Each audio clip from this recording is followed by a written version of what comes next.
Good morning, everybody. Today is Monday, March 13th, 2017. And this is Before the First Cup of Jules here on UCY.TV. Happy Monday, everyone. It is a chilly 17 degrees, snowing, and we are under a winter storm warning with a big nor'easter blasting up the East Coast here in upstate New York. So where do we leave off on Friday?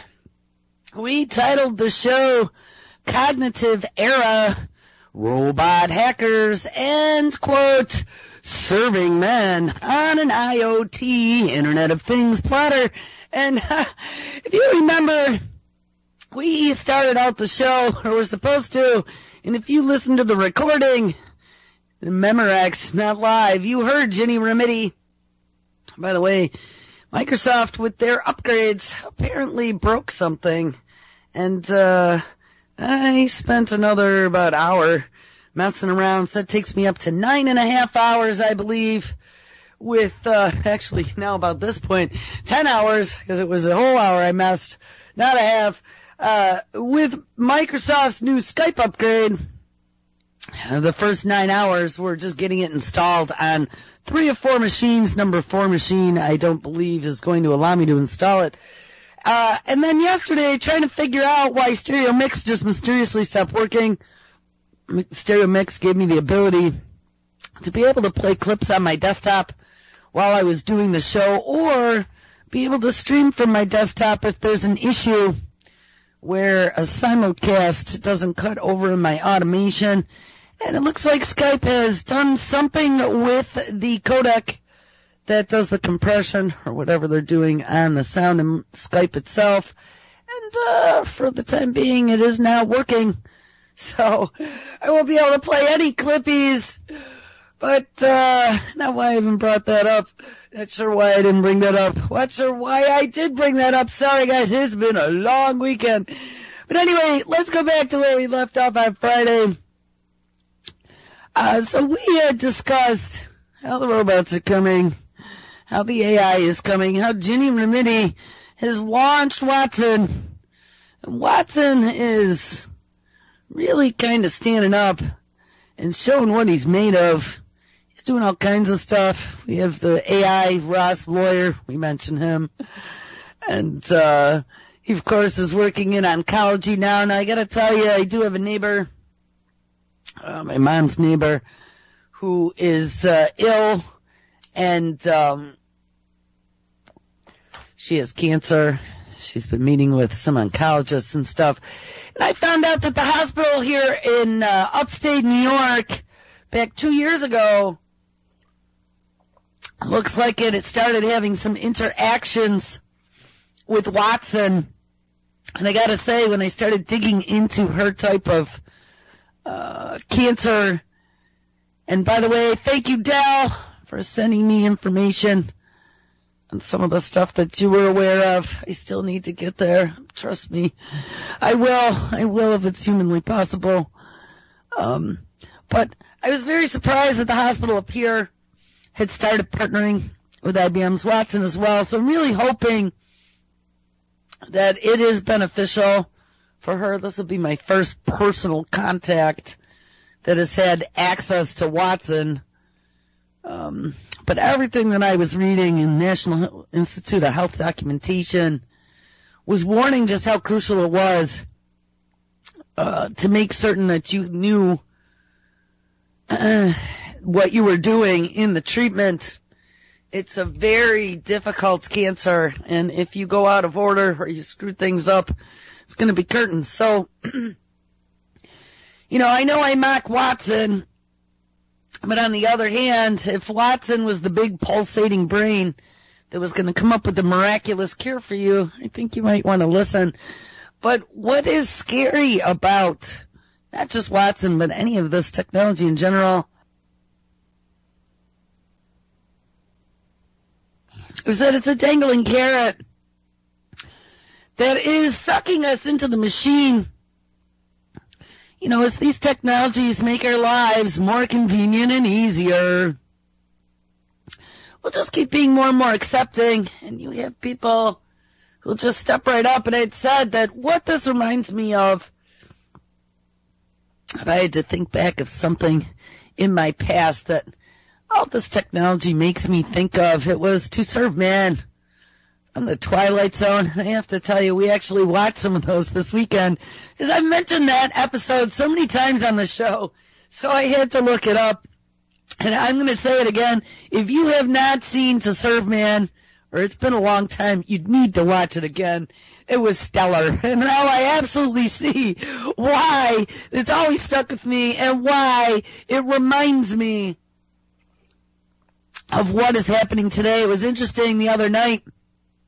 It was the 12th, so it must have been at some point in the last more than 24 hours. That episode, To Serve Man, was aired March 2nd, 1962. I was kind of doing the math in my head. You know, that's hard for me sometimes, early in the morning and late at night. But it was exactly 55 years and 10 days since that episode aired that we were watching it again. And I was thinking, how prophetic is it? You know, it even made me think about the Internet of Everything as he was being instructed not to use too much water as he's washing his hands, or you must eat, it's good for you. And from the loudspeaker as he is laying in his 21st century room with sterile walls. You know, it just, to me, the more that we give up to the machine, the more our autonomy is going to be stolen, the more they're going to recommend that the best solution for you is to listen to the great oracle, the machine. And they're going to want to get that stuff inside of us. And I know, if you haven't listened to this show before, go back about 300 episodes. But if you've been listening to the show, you know that it's true.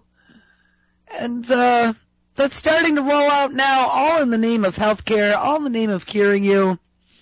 Between nanobots in your blood and Watson robot doctors and lawyers and baristas and Wall Street and fast food workers. We also have, you know, word editors and social media. It's just all coming. So we listened to Ginny Remedy, and she gave a speech. And if you did miss it, just go back to Friday's show and crank it up, because even the volume was a little low. I don't know. It's really a kludgy way now of having to share clips. But I did it. I got it into the archive at least. But Ginny Remedy gives a talk about how important AI, and particularly Watson, is going to be in the future. And of course, it's all going to be about helping you, not replacing you. And you know, that's what they keep saying over and over and over again. But you know, again, that is not true. You know, I'm seeing this drumbeat now all over the place about, oh my goodness, what happens when they do take all the jobs? Because it isn't an if, it's a when, and we read that very recently. I believe it was in an MIT Technology Review story. You know, this is coming. It is coming faster than any of us imagine. Now, every once in a while, they'll come out with one that says, oh, well, we have a new prediction for the singularity. I just saw one the other day that says now 2047. I say, bullshit. That, again, is way too out into the distant future. I think it's going to be more like 2030 for perfection.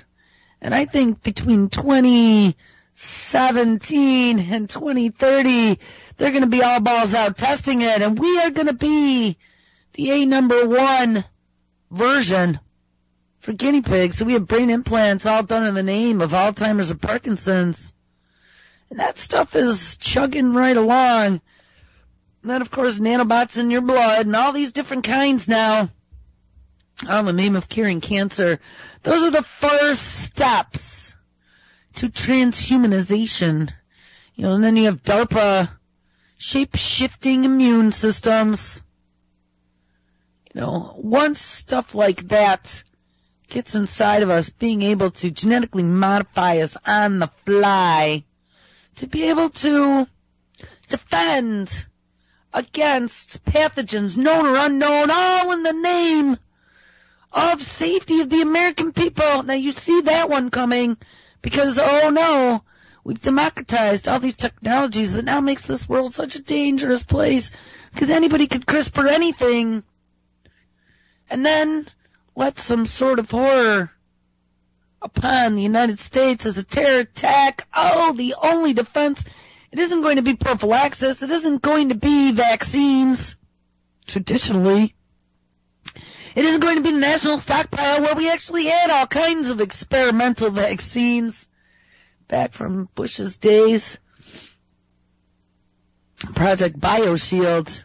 Oh, no. We have this newfangled thing that's going to allow us to inject you with these. And I'm not even sure. There's so many different projects going on. There's the TIPS one, but then there's the other one. Actually flipped some switches. They wrote about it in the New York Times, I believe. Yeah, I'm pretty sure it was the New York Times. We'll have to find that one later. But it actually allows your body to shapeshift, your immune system to shapeshift according to what the infection, the pathogen is. And in that New York Times story, they're like, oh yeah, well, it's actually genetic modification of humans. Sounds a lot like the Insect Allies program and what they are doing when they infect those insects that then go munch on the plant, pass that genetically modified bacteria that they infected the insects with along to the plant, and it goes and it genetically modifies the plant to keep it safe from whatever pathogen was attacking it. Well, that's similar to what they are talking about doing to humans. And you know, Ginny Remedy, don't worry, robots are going to help us, not replace us. Well, a few things I wanted to talk about. So we've discussed lots and lots about DARPA, lots and lots about IBM and good old Watson. I don't know if you realize IBM is in the middle of a lot of crazy things. We also saw a while back IBM had created again the top spot for the world's fastest supercomputer, some experimental thing that they then handed over to, I believe it was Lawrence Livermore, if that's the government facility that is in California, and I'm pretty sure that's the one. Los Alamos is in New Mexico, so it's got to be Lawrence Livermore, the other L1. And IBM is working on a bunch of other things. I covered a few stories now in the past. This one caught my attention on Saturday. IBM seriously just turned an Atom into the world's smallest hard drive. All right, go IBM. We spent a lot of time talking about Smart Dust last week in the 3 days that we were able to make it. And by the way, I'm just going to warn you, so it's, between the weather and we've been getting slammed. And guys, by the way, I was doing some deep-ass research into University of Alaska and their connections with DARPA, because you know that is where the HARP antennas are located, up in Anchorage. And there's a lot of military up there. U.S. Air Force and DARPA had their hands on that antenna array. And, I mean, there's no doubt that it's there. There's no doubt that it's been used for research. And they will actually come out and tell you it's for upper atmosphere research, low frequency. They manipulate things. But I'm going to tell you, I think I came across a document last night that was on a physics website, physics.org, I believe. And it had a bunch of information in the Google description. And when I clicked on it, don't tell me that I am not authorized, especially when you've given me a little taste in the search engine. So I happened to go into the cached version. I don't know if you knew that. When you do search on Google and you see the link under the title, if you click on it and it's not there, go back. There's a lot of times you'll see this little tiny black arrow next to the URL in the search. Click on that little tiny black arrow, because if you're lucky, you'll see an option called cached. Click on that, because that'll be the last time that Google scraped the page for indexing. So even if that page has been blocked or deleted or anything since then, Google still's got a copy. Hey, so much for surveillance. Sometimes it can work to your benefit. So I clicked on that little down arrow and I saw cached. I was like, oh yay. January 29th, Google scraped that page and I was able to open it up. I was able to print it as a PDF, and it gives some huge details as to who's been involved since the quote-unquote shutdown handoff to the University of Alaska. Now the new experimentation is what is going on, who is involved, what groups have been involved, how much money has been exchanged, and exactly what they are doing down there. Now, I don't know. Maybe there's been information like that out there. I learned more last night about HAARP than I ever did before, and this was an official document. This wasn't even like off of some tinfoil hat wearing site, so we'll be talking about that soon. It even gave the actual frequencies that it's pumping out and what it's doing with it, so I got really excited. But I digress again. We've been talking about a lot of different things. Anything nano has been huge. The smaller and faster it is, the better. They want to get it into us.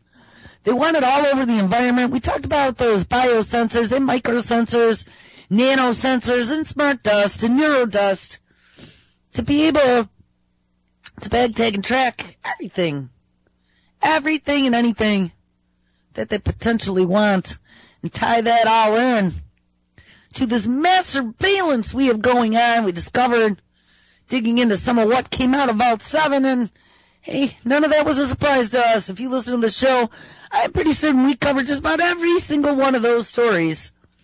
You know, I still had someone yesterday going, well, but look what they exposed. I'm like, but what did they expose? Again, I really think this is all a psyop.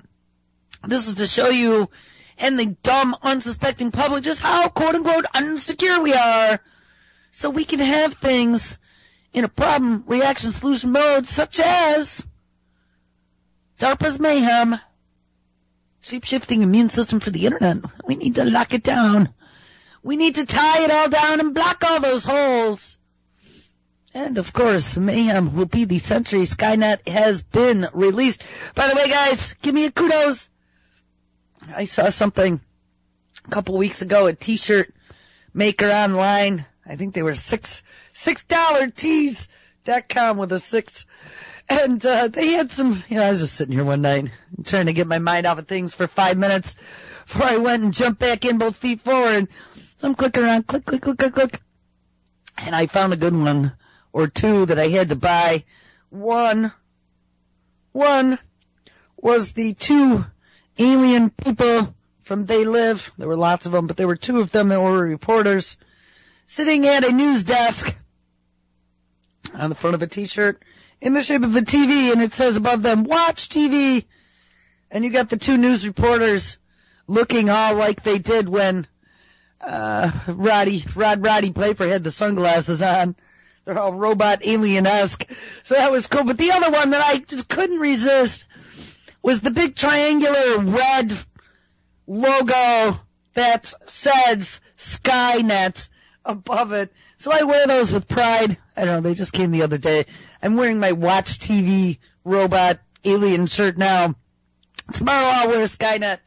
But they're for me doing broadcasting, and maybe to wake up some of the masses. Anyway, so as we've been watching all of this unfold, and now they're using this stuff once they drop these large bombs of information on people in this shocking package.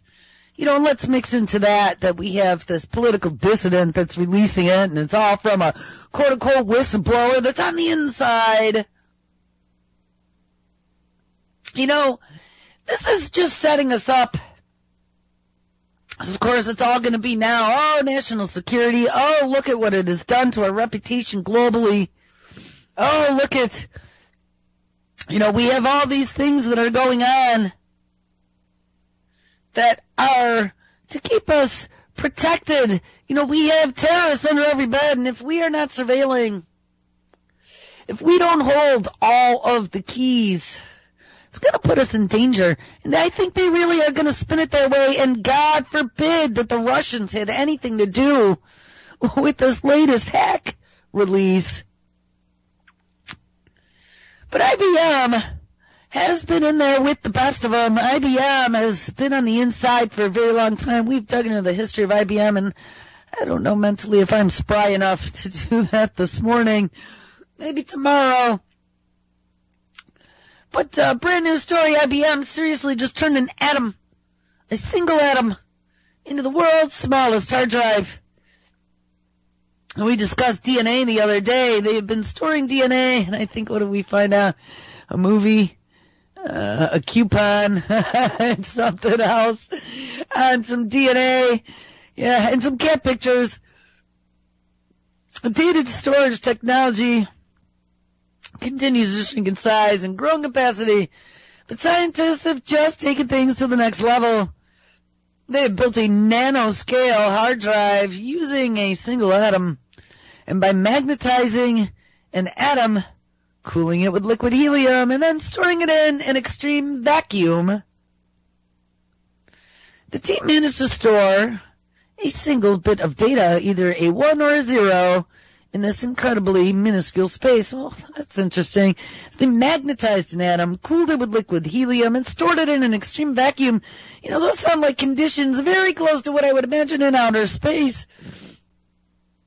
Not enough room for your holiday photos. Well, then, according to a team from IBM Research in California, ting-a-ling-a-ling, same place and Lawrence Livermore is, this proof of concept approach could eventually lead to drives the size of a credit card, and even smaller still in the future, that could hold an entire iTunes or Spotify library of about 30 million songs each.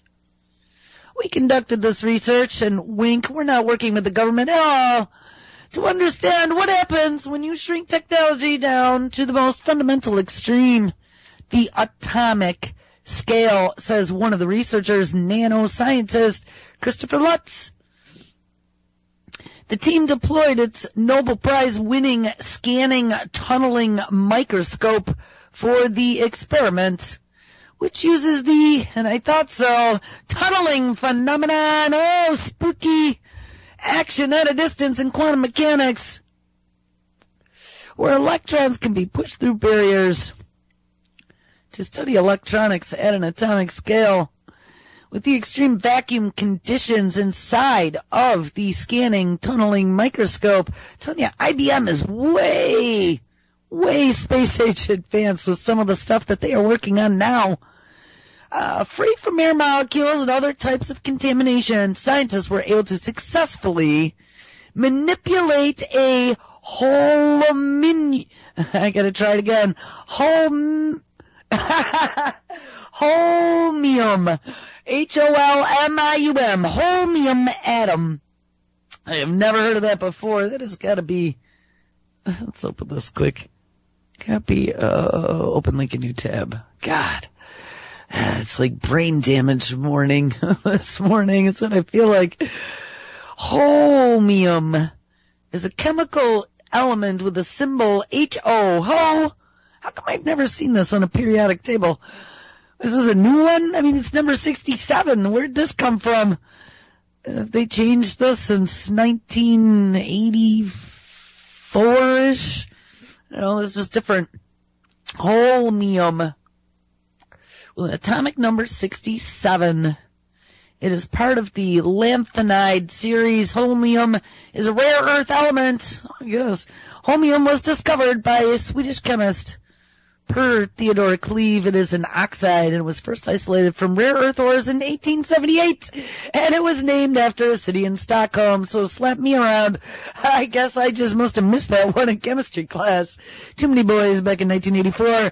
Anyway, the microscope also applies liquid helium cooling, which is important in adding stability to the magnetic reading and writing process. So, you gotta use an atom, an absolute zero. And a complete and utter vacuum with an electron microscope to be able to read and write a 1 or a 0. So I'm assuming that this is gonna be quite a while before we start having atomic hard drives. But hey, proof of concept, though, is all they need, especially when we can put IBM Watson on it. Thanks to that carefully controlled environment.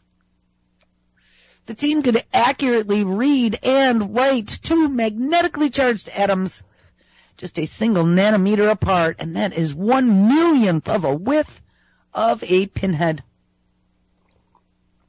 And with the help of the microscope, the scientists could deliver an electric current that turns the magnetic orientation of the single atom up or down, mimicking the operation of a normal hard drive, but on a much, much smaller scale. Today's hard drives use about 100,000 atoms to store a single bit. So you can get an idea of the difference that we are talking about. So they use 100,000 atoms to store a single bit, and now we are talking about using one atom to store bazillions of bits. Actually, one atom for 1, 0, or 1. The team says the technique could produce drives that are 1,000 times denser than the ones we have right now, while the process is going to remain much too difficult and expensive to use commercially for some time. What happens in technology? Oh, smaller, better, faster, cheaper. That's what it happens, and it's every couple of years with the law of exponential returns, and especially with Watson on the back end of IBM. Remember, they can turn Watson to any direction. They can deploy him anywhere. He is replicating already. I'm telling you, Watson is getting into so many places. And you gotta love to hate Watson. I'd love to have Watson cure my friends and family of illness. But I don't think I would want to go up against Watson on Jeopardy.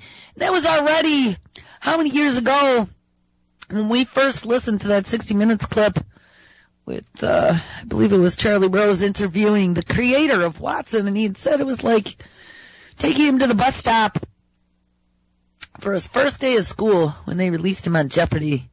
And that was when they and they specifically said these exact words, that was when they let the genie out of the bottle. Well, that was quite a number of years ago, and Watson has been improving by leaps and bounds, moving into different areas and learning more and more at 1 million pages a second. Guys, it's coming. It's definitely coming. You better be preparing yourselves for what is going to happen when we all of a sudden find our robot overlords are the ones that are running everything. Because it is coming. They will not be able to keep control of this stuff. There is no off switch like Obama joked at Carnegie Mellon when he was talking about AI transforming the country. Okay, there is no off switch. We have Google and Microsoft and all the big boys on some committee panel to decide how we are going to protect humans and create an off switch. I don't know about you, but again, like we've seen in so many other cases, it is like the fox watching the hen house. I don't trust any of them. Do not trust them. And yeah, I was just reading some new psychological profiling thing in one of my neuron searches that I get into my Google mailbox. How people who don't trust have a mental disease. People who believe in conspiracy theories tend to don't trust, and that's another mental disorder. Well, I'm going to again say bullshit. It is when you've been duped time and time and time and time and time again. When you start digging into history and you discover that half of what you've been sold as an official bill of goods is a bunch of bullshit. They've been lying and cheating and stealing and doing shit behind your back. All kinds of secret programs that you weren't supposed to know about, Johnny. And once we have one of these leaks come out, we kind of pretend that maybe, I don't know. We're not sure, but that's all fake news, remember? They put the seed of doubt, but look, there's no one coming out denying any of this. And for as shocking as this Vault 7 was, like I said, we covered just about every single one of those technologies on an individual basis over the last 2, 3, 4 years as little stories sippy cupped out about them. So there's nothing in there. Don't go telling me that there's any conspiracy involved. This isn't conspiracy. This isn't tinfoil hat. This isn't mental disorder, because we believe that the feds are doing stuff behind our back that they shouldn't be doing. Because guess what? They are. It's just, it's a huge psyop that they are playing on us. The fact that we got good old Tommy Incel now, we haven't talked about mental health in a while, but I think we're going to get back there one of these days soon. But good old Tommy Incel slid over, he had a slidey chute out of the National Institute of Mental Health right into Google's Verily division to deal with mental health issues, diagnosing and curing through voice patterns with smartphones. Of course, the 21st Century Cures Act that gives them the ability to non-invasively monitor you for your neurological conditions in case you would be a danger to yourself or others. There's some really ugly dotted lines. And we have IBM Watson, who's getting really, really good at being able to process large amounts of data, crunch numbers. We have Google's supercomputer, DeepMind. We have Microsoft. We have Amazon. All the big boys are in it. All of them. They all have carte blanche. They all are working hand in hand. And we are the product. We are the ones that now are just this big global happy big blue dot. And they can pick any example. And as they are profiling every single one of us and putting everything you do, everything you say, everything about you into your dossier, it'll be really easy to pick the absolute perfect candidates for each new experiment. I just really think that we need to find a way to stop the spreading of the machine. So IBM takes it a step further. We've talked about some of the shape-shifting immune system stuff. We had a story on Friday about this new super fast self-replicating computer that grows as it computes. Now, doesn't it sound like Watson? This wasn't Watson, but it sure as hell sounds like it. Scientists say it is possible to build a new type of self-replicating computer that replaces silicon chips with processors made from DNA molecules. It'll be faster than any other form of computer ever proposed, including quantum. This is called a non-deterministic universal Turing machine, or NUTM for short. It is predicted that the technology could execute all possible algorithms all at once by taking advantage of DNA's ability to replicate almost perfect copies of itself over billions and billions of years. Now that is beyond frightening. This is where we're heading, people. This merging of technology and biology is going to lead us right to this. These self-replicating, perfected copies of evil, super fast, self-replicating, big pulsating brains. Hey, what are we doing? What is this, like a suicide pact with the devil? What on earth are these people doing? Why would this be allowed? Who would be developing this? And who would think that this is a good idea? This is a bad idea. 10,275,000. Chalk that one up. Unplug it now before it's too late. Put in a virus. I don't know what to say, but the fact that they are talking about creating these machines that are going to outpace us as humans within a very short period of time, like a blink of an eye. Then you got Elon Musk, Mr. Smarty Pants over there, who's in the know. He's on the inside saying, well, yeah, AI, it's gonna kind of screw us up. We're gonna become the pets, and you better be smart to be the pet, or they might just get rid of you. But hey, you get this new neural lace thing I'm working on that'll allow you to augment yourself, so you can at least be conversational with them, and they might find use for you and your creativity. Maybe some of your emotional competence, something that right now robots don't have. We might keep you around for a while, and you might be considered useful. So our choice is to either merge with the machine or be obsolete. By the way, there's another very good Twilight Zone I'll have to find that one too. It's called Obsolete Man, I believe. That was one that they didn't need us anymore. Bill Joy about the future. All right, so the basic idea is that our current electronic computers are based on a finite number of silicon chips, and we are fast approaching that limit that we can actually fit into our machines. We've talked about that many times before, but to address this limitation, researchers are currently working on making quantum computers a reality, and we're going to talk about that because IBM has one. Super powerful devices that replace the bits of an electronic computer with quantum entangled particles called qubits. Unlike regular bits that can only take on the form of a 1 or a 0 in a binary code, a qubit can take on the form of a 0 or a 1 or a superposition of 2 simultaneously, which allows them to perform many different calculations at once. And obviously this would result in a huge boost in speed. But quantum computers are incredibly difficult to get right, and because of how complicated this is, to create the exact conditions for not one quantum entangled particle, but a whole lot of them. And despite concerted efforts all over the world, no one, they say, according to this article on March 4th, 2017, has been able to manage to build a fully functioning one. But we will see. I'm not going to click over to that other story yet because I don't want to get lost, but we'll go there.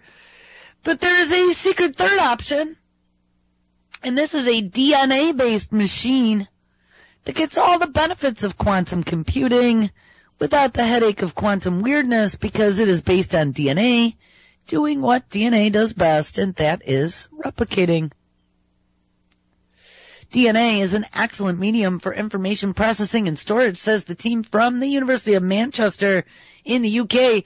It is very stable, as the sequencing of ancient DNA demonstrates, and it can also reliably be copied, and many genes have remained virtually unchanged for billions of years. To give you an idea of the difference such a device can make in the world, imagine that you have a computer program searching a maze and it reaches a fork in the road. A regular electronic computer would have to decide which path to follow, but a DNA-based computer wouldn't need to choose a path because it could replicate itself and then follow both paths at the same time. Wow, that's mind-bending. Think about that one. They just keep replicating and creating more of themselves to continue to do more processes. That's horrifying. And with both paths covered, the program could figure out which one leads to the end of the maze far quicker than an electronic computer that could only test one at a time. Our computer's ability to grow as it computes makes it faster than any other form of computer and enables a solution of many computational problems previously considered impossible. Quantum computers are an exciting other form of computer, and they can also follow paths in a maze, but only if the maze has certain symmetries, which greatly limits their use. And not only that, but imagine no longer being constrained by the physical limits of using silicon chips. No, let's make them biological, which are pretty darn small right now, but are nowhere near the size of a single DNA molecule. And as DNA molecules are very small, a desktop computer could potentially utilize more processors than all electronic computers in the world combined, and therefore outperform the world's current fastest supercomputer while consuming just a teeny tiny fraction of its energy. While DNA-based computers have been proposed since the 1990s, King and his team say that this is the actual first time the feasibility of DNA-based non-deterministic universal Turing machines have been established, and we demonstrate that this design works using both computational modeling and in vitro molecular biology experimentation. Ding-a-ling-a-ling-a-ling-a-ling. Oh, this is really frightening. Researchers propose using DNA molecules to represent information based on the 4-character genetic alphabet, and I've talked about this before. This is using ATCG versus zeros and ones, which opens up an exponential increase in capabilities.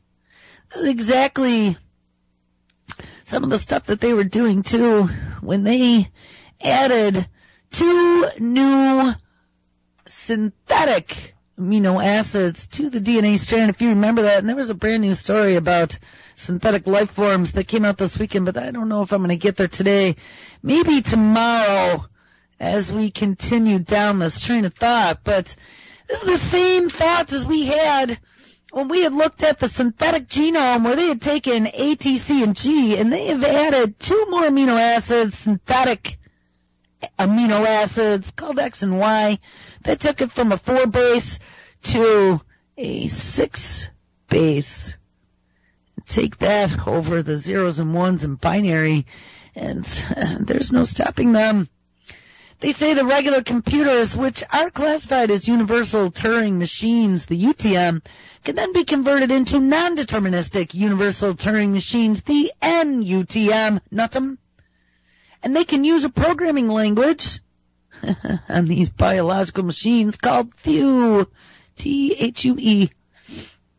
Invented by software engineer John Colingioia in early 2000, THUE programming language can take strings of alphabet symbols and rewrite them in different orders to create completely separate strings for a self-replicating form of data processing. The application of a THUE rule to a string therefore produces a new string. Because multiple THUE rules can be applied to a single string, an individual THUE rule can be applied to multiple positions in a string. The computing possibilities are virtually endless. Ding-a-ling-a-ling-a-ling. The team has also demonstrated that DNA is physically strong enough to act as a processor in this setup, something that previous experiments have also shown. And now it is up to someone to actually build this thing for real. And though that it is probably many years off, wink, I'll bet you someone's already toying with it down a deep, dark hallway, sprinkle funded by some sort of Department of Defense department behind a closed door. But if the researchers are correct in their assumptions, we've just been given a roadmap to the sickest, strangest, and most intimidating computer system ever. I hope we are ready for it. My assertions completely.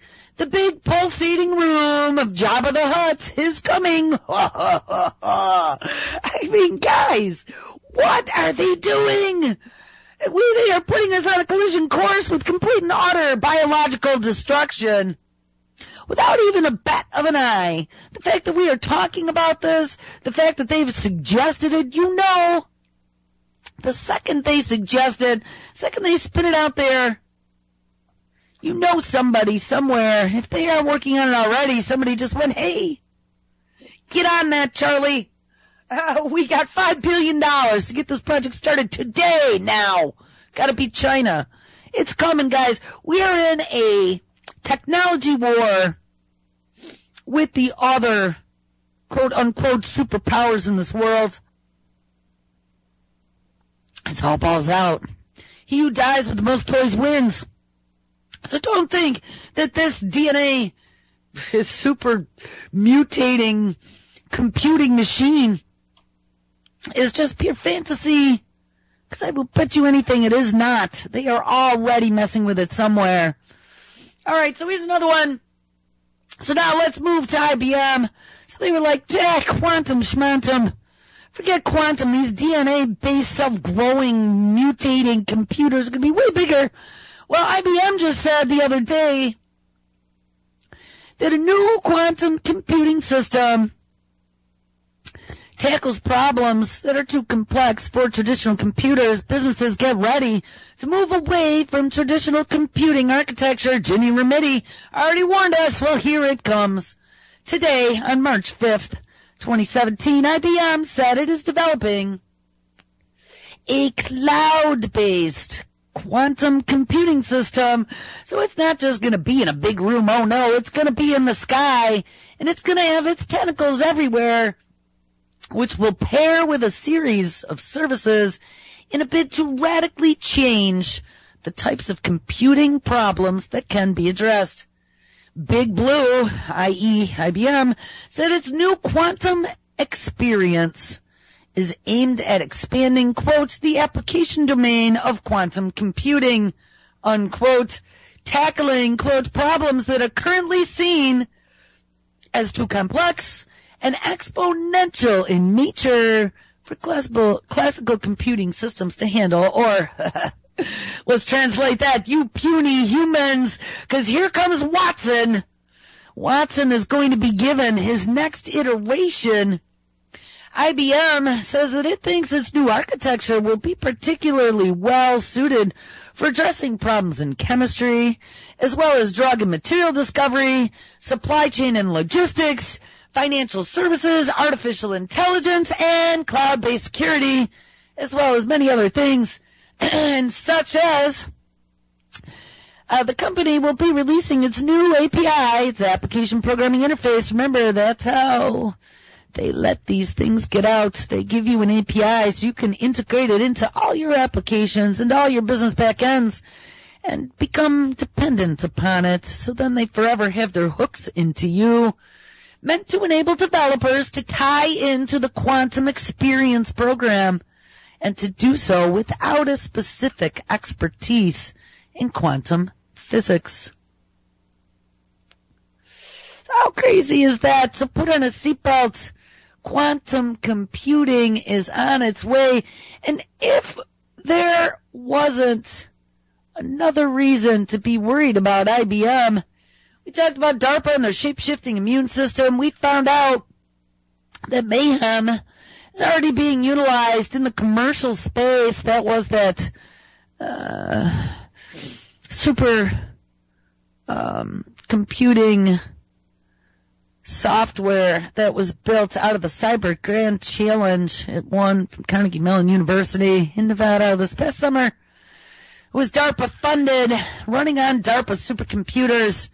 They are now that we found out just how insecure our world is, remember DARPA Dan told us just a few months before, we now have Mayhem, who has been rebranded and spun into a company called For All Secure, that is starting to scan the internet to find all the holes to be able to bag, tag, and patch in, attack hackers as well. Well, IBM is also working on developing shape-shifting immune systems. And just like DARPA is working on one for humans, so is IBM. IBM is developing a super molecule to destroy all viruses. If you lined up everything alive on the planet today, and that's what they're doing right now, they're bag tagging and tracking, or at least they want to, every living organism on this planet, every single one.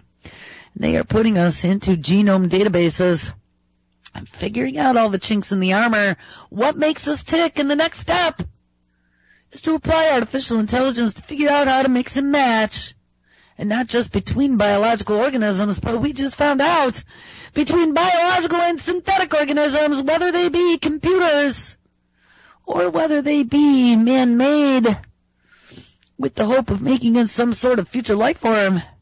We are in a very, very, very frightening time right now. If you lined up everything alive on the planet today and counted them one by one, you'll find that viruses are the most common creatures by far. They are pervasive, pathogenic varieties, and they are notoriously hard to treat. As a recent Ebola outbreak and a Zika pandemic attests, and of course, Ebola and Zika, we covered those at length when they were happening. And again, it was all a big psyop. Look, we have all these new technologies now with CRISPRing that came out of the Ebola and the Zika quote-unquote outbreaks. We have all these switch flippings, and look, these weird immunotherapy treatments. We could suck out blood and put it into someone else, and plasma and whatever. Let's see what happens. By the way, some of that is what got me into digging into some natural remedies for killing viruses. And I want to say thank you to Camille. Camille, I did not forget about you. So I want to tell you the last week and a half has been kind of hairy. I just haven't been able to keep up. But I did get your elderberries that you recommended. I talked about the norovirus. We had a double whammy here right at the end of January into probably most of the way through February. Between that upper respiratory flu, my daughter got it, passed it on to me. It was brutal. I was sick for a really long time. I don't know, that was maybe 3 whole weeks. But I guess it's not just me, because everyone that I've heard has had it. It's been a good 3 weeks. It starts in your head and it goes to your chest, and it is just so extremely hard on the body. But then we got hit with the norovirus. My daughter came home from school one Friday and said, "Hey, I'm not feeling good, Mom." And it was right before their vacation for President's Day. And she started barfing, and that was the end of that. Another week gone by. But in my research, I had discovered a couple different products, and one happened to be elderberries. And how elderberries were very beneficial in helping kill norovirus in particular. There's this elderberry syrup. But Camille, I got a bag. I'll actually maybe link that in the notes. It was recommended by a listener for some organic dried elderberries. You can get them in a bag. They hit them at, I think it was Vitacost. And I made a tea with them last night. Put them in, listen, I don't know. I put them the first time, I just threw them all into a cup and dumped hot water on them, but then you're going to be chewing on these little elderberries with seeds on them, and I guess it's all right. But second time I thought, you know what, I got one of those little tea balls with the holes in it. So I filled up my tea ball with little elderberries and put them in my cup. And the one thing that I've been reading about in conjunction with all of this was these bioflavonoids and how good they are for your internals, and how they help your arteries and blood vessel connectivity, and they just help your internals a lot. They find longevity has a lot to do with bioflavonoids. A lot of the berries have these in them. So I want to say thank you, Camille, because I did get those. Lactoferrin was the other thing that I ran across. And that kefir thing that you found out, I actually shared that with my mother because she has an issue with histamine resistance, and she was going to try kefir, so she decided she might not because of your research. But anyway, so I will. I promise. I will respond. I just hate to feel like I'm negligent, but it's just so many balls to juggle, and every day something comes up, and it's like putting out the biggest fire. So anyway, what's that? Well, first off, viruses are incredibly small, hundreds of times smaller than your average human cell. And though they cannot take the immune system head on, they can infiltrate your body, hijack cells, and use them to replicate. And we've talked about viruses a lot of times because guess what? Scientists discovered a long time ago that they can hijack viruses and use them as a Trojan horse to put genetically modified contents into the virus after they suck out the guts, and then utilize them to infect cells in order to genetically modify them. Oh, yes. And we've seen that time and time again. Well, viruses, yeah, they are nature's wonder because they are really good at infiltrating cells and finding the chinks in the armor. But once inside, a virus splices its own DNA into that, or the DNA they put into it, into that host cell, and it takes over and uses then the cell's own machinery to replicate itself. Well, IBM has found a way to hijack that. They are working now on a mere proof of concept.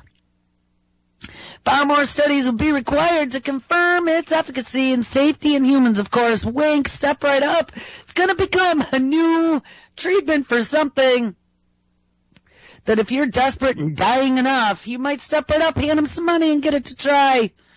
But if successful, IBM's technology might become a medication or a disinfectant wipe or a spray cleaner or even a hand sanitizer that might be able to ward off viral infection, or like in the ways of DARPA, it might just become an edible vaccine or something of that nature that would flip a few switches in your immune system, or maybe it become a tips or pips switch to be able to protect you by genetically modifying you. So where does that all leave us? Well, that leaves us with us resistant consumers who don't want to accept this machine. The Luddites, damn you, we are the ones that are going to be deemed mentally defective. We are going to be the ones, the older generation typically, who has not been groomed from birth and addicted to the machine. Warning, beep, beep, beep, Scientific American verifies everything I've been telling you about dopamine. Your new digital world is highly addictive, and I'm going to add to that, it was designed that way.